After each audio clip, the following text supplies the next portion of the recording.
Something that prevents people from making food at home and having food ready for themselves for when they get hungry is not having the ingredients.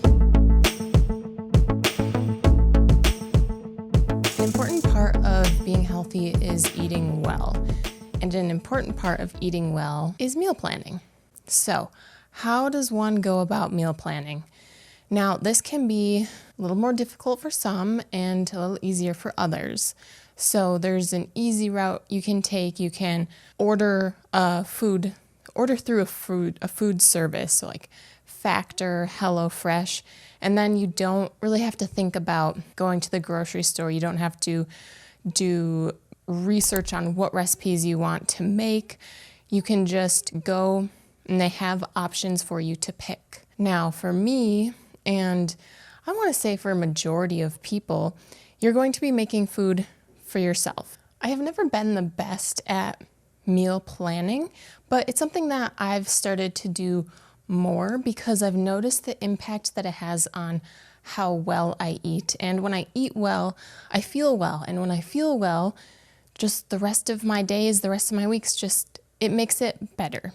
So when it comes to meal planning, you have to decide what you want to eat. Now for me, breakfast is usually oatmeal, maybe it's pancakes, maybe it's French toast, maybe it's eggs.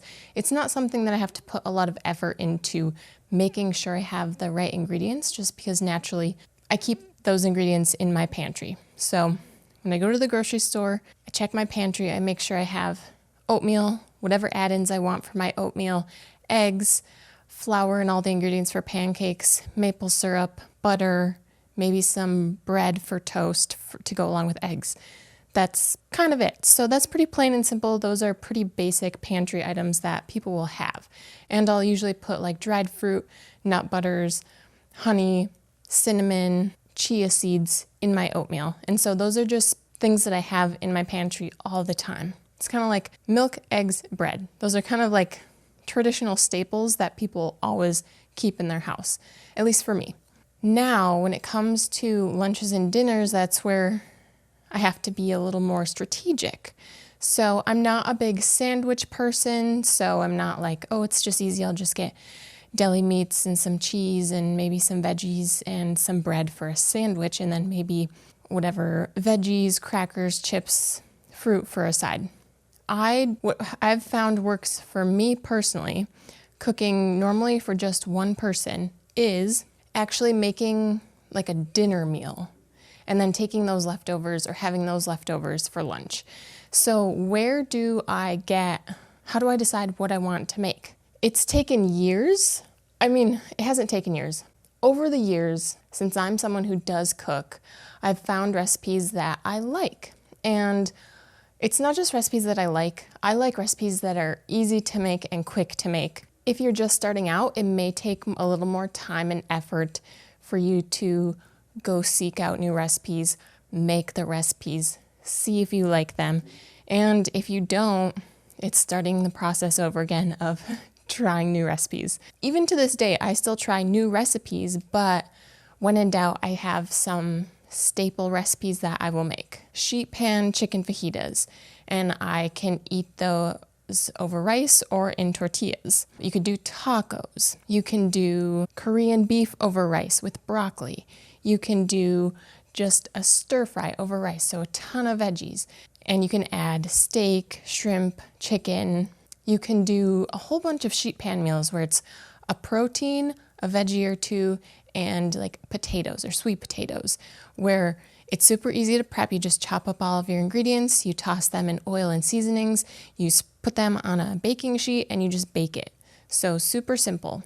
Where I find recipes, my go-to is Pinterest. If for nothing else, I would say get the Pinterest app and start searching for like easy lunch recipes, easy dinner recipes.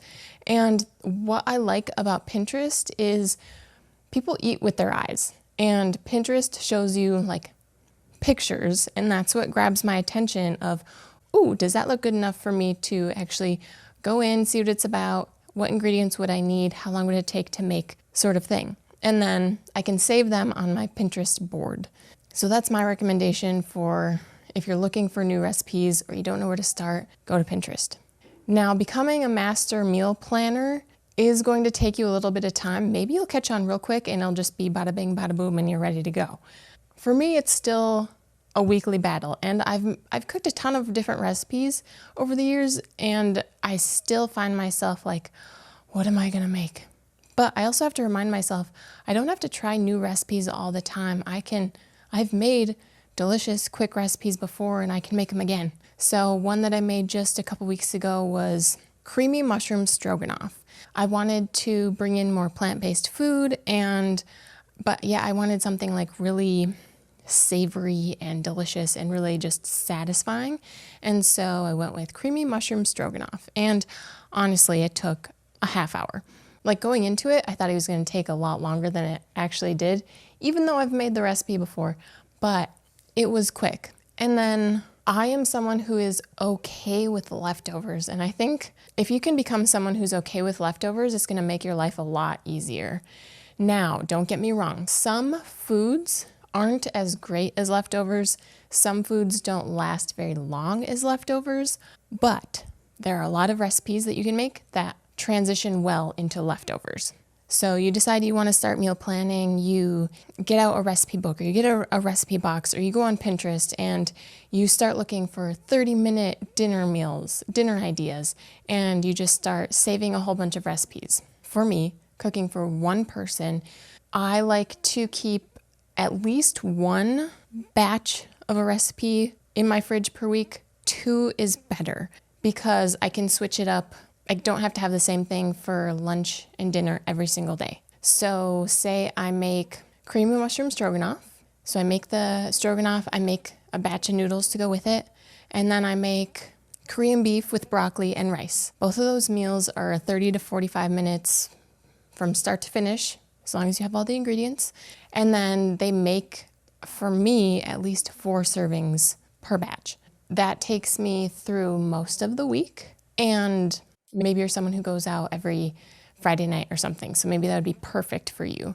And maybe some of those days you go out for lunch, or you just make a sandwich for lunch, or you have eggs for dinner one night because you're feeling lazy, and a nice cheesy scrambled eggs with some toast sounds great. You decide what you want to make. Now you need a grocery list. Something that prevents people from making food at home and having food ready for themselves for when they get hungry is not having the ingredients. So if you are just starting out, you're on your own for the first time, or you're starting to cook at home for the first time, it may seem expensive to start cooking for yourself because of the upfront costs of spices and condiments. But once you have those spices and condiments in your house, they last a long time. You don't go through a big bottle of spice all that quick. You don't go through a bottle of oil all that quick unless you're deep frying something. So don't let that stop you from starting to cook for yourself at home. Not only is it cheaper, it's usually healthier. Let's stick with my mushroom stroganoff and my Korean beef. What do I need to buy at the grocery store? For starters, let's look at the Korean beef with rice that has the fewest ingredients. I need rice, which I almost always have at home, so I have rice.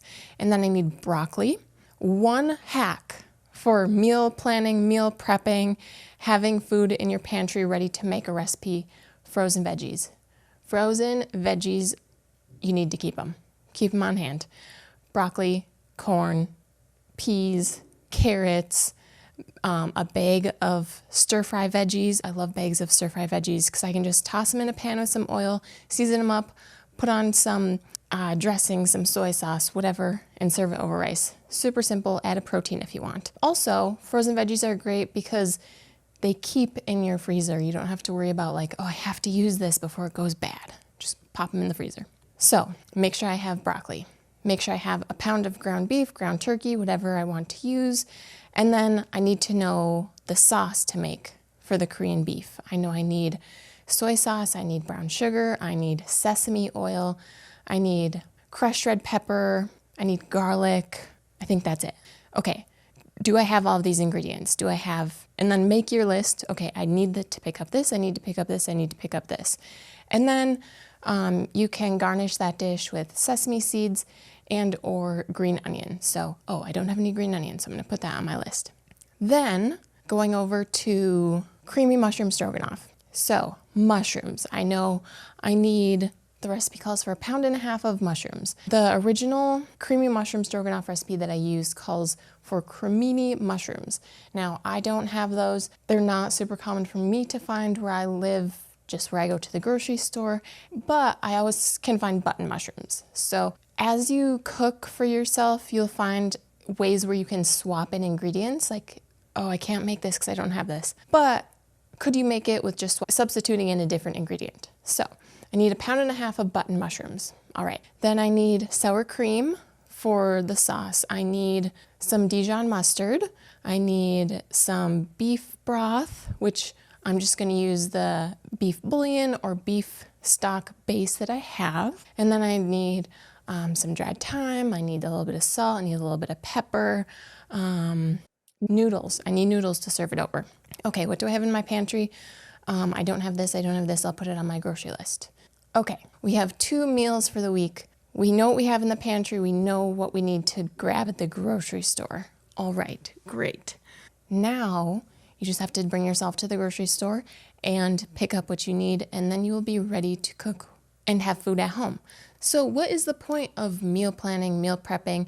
And a lot of people, I think of like families who just like the parents work and then they get home and you need to have food ready for yourselves and the kids, and you don't want to come home and then try and figure out what to make. So if you know what you're going to make and it's going to take 30 minutes to make and you know you have the ingredients at home, it makes life a lot easier. That is one example. Now for me, having food available for me to just reheat helps me to know I'm getting a nutritious meal that's keeping me satisfied, that's giving me the nutrients that my body needs, and keeps me from just snacking or just having like 2 pieces of toast, one with peanut butter, one with avocado for lunch, which I have done, but it doesn't make me feel satisfied the way that a warm home-cooked meal does. And personally, I find that when I have a legitimate meal to sit down to, my mind is also satisfied and I'm not like trying to find things to snack on later on. It's just like mentally and physically, I'm more satisfied. So if I don't have meals prepared for myself, I find myself snacking and then I overeat and I feel like junk. So I take the time to decide, okay, for next week, let's make chicken fajitas on the sheet pan chicken fajitas, and we'll pick one other thing. And so I make my grocery list before I go to the grocery store. I go to the grocery store, I get everything I need, and then setting aside time to make those meals. Now, it can feel like a lot making them, just like setting aside 2 hours to make 2 meals. But if you can, like Saturday, do 1 meal, Sunday, do another meal. And so that kind of breaks it up and makes it easier on yourself. Or if you want, just knock them out one after the other on Sunday afternoon, Sunday evening, go for it. And then your fridge is stocked for the week. Now, eating well isn't just meals. Like for me, I like to snack. So making sure I have foods that I can just grab and go, or I can easily compile into a nutrient-dense, satisfying snack is also important. So whether it's making sure I have fruit and nuts, or fruit and cheese, or veggies and cheese, or veggies and hummus, or taking the time to make a batch of energy balls so that when I get hungry, I can just, okay, I'm hungry, I'm gonna go grab an energy ball, maybe 2 if I'm really hungry and not ready for a meal, and then I can just go back to whatever I was doing and not have to like, my mind just being like, please feed your body because we need energy. So there are a lot of benefits to meal planning. And I know there's a lot of parts of meal planning that I'm not touching on. Like you can really hone in on your meal planning. And if you're going to be getting tortillas for fajitas, you might as well make maybe enchiladas. You might as well make tacos, just have like a Mexican week. And that is another thing that some people struggle with is they buy something for 1 meal, for 1 recipe, and then they don't have anything to make with the rest of their ingredients. So, like I said, it takes time to hone in on what cuisines you like, what recipes you like, and there are going to be some flops, but I encourage you just to try new things, and don't get discouraged if you don't like a recipe, if you don't like 2 recipes, if you don't like 3 recipes, because that's normal.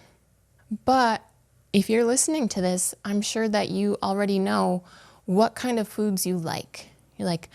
Maybe you like a standard American diet, you like meatloaf, you like burgers, you like whatever it is. And then you're like, okay, how can I make this a meal?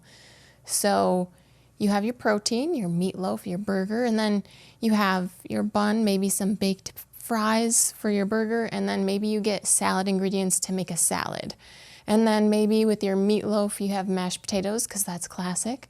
And then maybe you have some steamed green beans or some roasted broccoli to go with that to make it a meal. Again, comes back into play frozen veggies.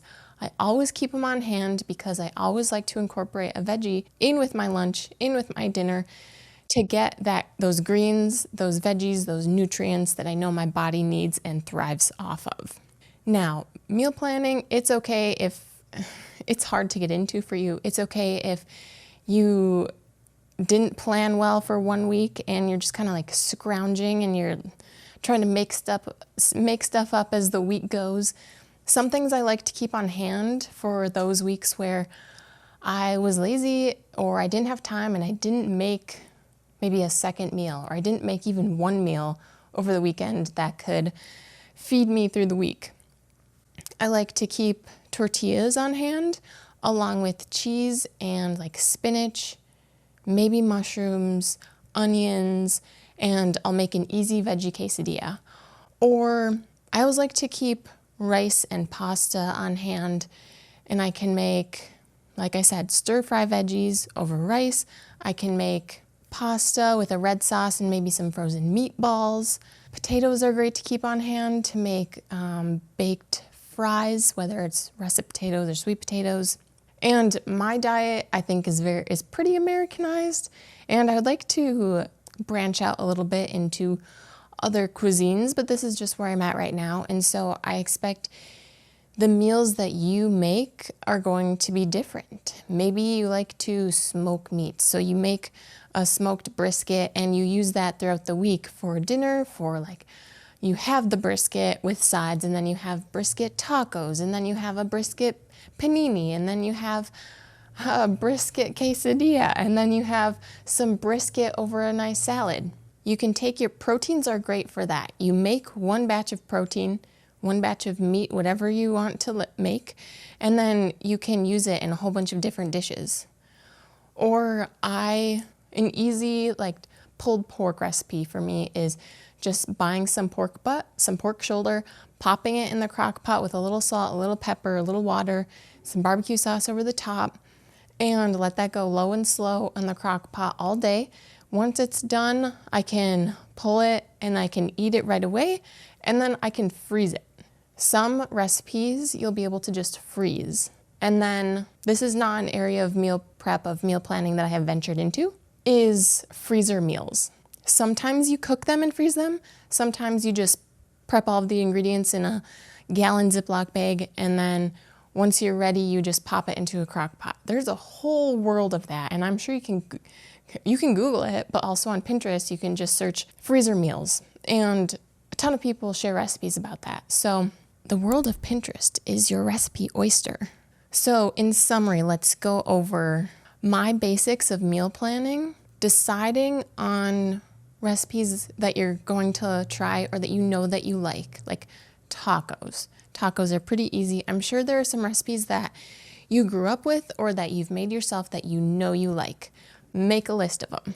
For a week, if you're starting out, just pick one, or maybe you pick 2. Pull up those recipes, go over what ingredients you need, check your pantry, your fridge, your freezer, see what you need, make a list of ingredients you know you need, go to the grocery store and get those.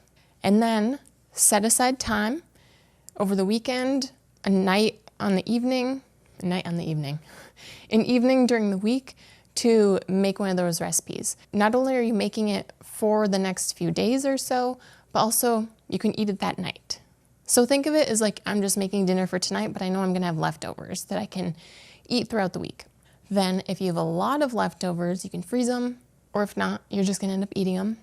And I know not everyone likes cooking, but there are perks to meal prepping. Meal planning tends to be healthier, and over time it's cheaper. Up front, it may seem super expensive when you're first investing in your condiments, your spices, etc. But over time, it's going to be cheaper. Now, if you're going out and buying New York strip steaks all the time, it's going to feel like it costs a lot. But personally, I'm not eating a New York strip steak ever. I've never bought one. Grilling's not my thing yet, so we're not there yet.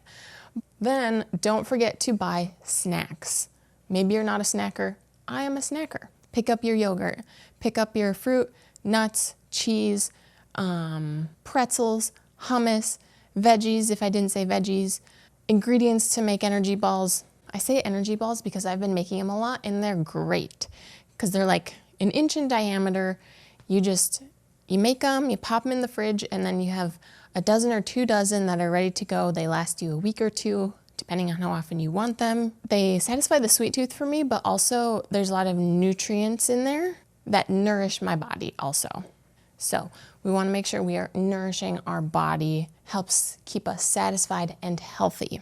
I'm sure I missed a bunch of stuff related to meal planning and meal prepping. For me, it has just really helped me continue to heal my relationship with food, because I don't have to spend the time guessing what I'm going to make and then just putting together some hodgepodge of food that is just probably a lot of bread, and then I end up not being satisfied. So having legitimate meals ready to warm up in my fridge just works for me, and I hope it can work for you too. If you have other suggestions or other comments on meal planning, meal prepping, go ahead and leave those down in the comments if you're watching on YouTube.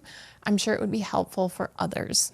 Now, if you've enjoyed this video, give it a thumbs up, share it with someone if you think it would be helpful for them. If you are listening on podcasts and you've been enjoying I'm Bringin' Healthy Back, go ahead and leave a rating and review. I'm Rachel, by the way. This is I'm Bringin' Healthy Back. And if you want to stick around, I'm going to talk real quick about some books that I'm reading. Oh yeah, if you're watching on YouTube, go ahead and subscribe. Thanks.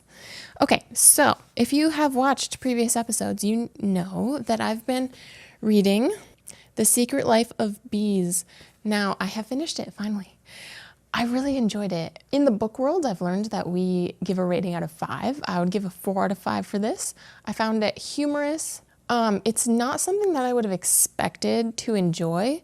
This was supposed to have been made into a movie. I have no desire to watch the movie, but I really enjoyed the book. I give it a 4 out of 5 because there's some heresy. There is heresy in it, and it just rubbed me the wrong way, but I know it's not. It just is what it is. So I'm not going to sit here and be mad about it.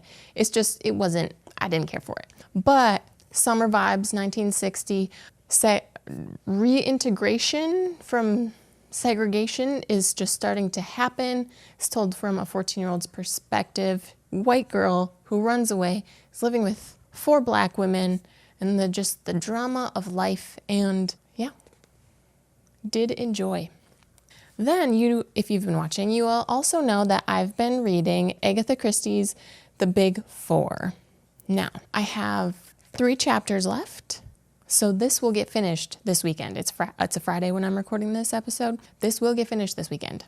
I've been told that this is one of the author's least favorite books because she was under contract when she wrote this, meaning that she had signed some papers, meaning that she was going to get a book to the publisher, the editor, by a certain time. And it was not the best time of her life. She had other life stuff going on, and I've been enjoying it, but I've read one other Agatha Christie before this one, and I enjoyed it more than this. I still like this, but it makes me look forward to her other books even more. And I'm a murder mystery fan. So this is a Poirot novel mystery. And yeah, I'm excited to see how it ends.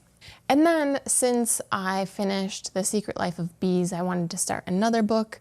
Recently, I've been having 2 books going at once, And so I want to read this book, but at the same time I don't, just because it's a more serious book, and I kind of would rather be reading a more just almost a lazy book.